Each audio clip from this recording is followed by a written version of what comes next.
ஒருத்தங்க உங்களை சீட் பண்ணிட்டாங்கன்னா நீங்கள் போய் அவங்கக்கிட்ட பேசி அவங்கள புரிஞ்சுக்கணும்னு நினைக்கிறதெல்லாம் தேவையில்லாத விஷயம். ஏன்னா அந்த ஆப்பர்ச்சுனிட்டியை அவங்க லூஸ் பண்ணிட்டாங்க. சீட்டிங் எல்லாம் தெரியாமல் பண்ணுற விஷயமே கிடையாது. இங்கே தப்புக்கு மட்டும்தான் மன்னிப்பு, துரோகத்துக்கு கிடையாது.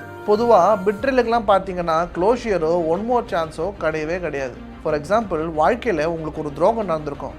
அதுக்கப்புறமா நீங்கள் உங்கள் வாழ்க்கையை பார்க்குற பர்ஸ்பெக்டிவே மாறி போயிருக்கும். உங்களுக்குள்ளே இருக்கிற சைல்ட்னஸை கொண்டவங்க கிட்ட போயிட்டு என்ன புரிஞ்சுக்கோங்கன்னு சொல்ல நீங்கள் எந்த அவசியமுமே கிடையாது. திரும்பி சொல்கிறேன், உங்களுக்கு துரோகம் பண்ணவங்களுக்கு ஒன் மோர் சான்ஸ் கிடையவே கிடையாது. இப்போ உங்களுக்கு நினச்சி பார்க்கும்போது கஷ்டமாக தான் இருக்கும், நான் என்ன அப்படி தப்பு பண்ணேன், எனக்கே அவங்க இப்படி பண்ணாங்கன்னு சொல்லிட்டு. பட் நீங்கள் லைஃப்பில் ட்ரான்ஸ்ஃபார்ம் ஆனதுக்கப்புறம் திரும்பி பார்த்தீங்கன்னா அப்போ தான் உங்களுக்கு தெரியும் அவங்க ஏன் இதெல்லாம் உங்களுக்கு பண்ணாங்கன்ட்டு. Cheating is not a mistake, it's an habit.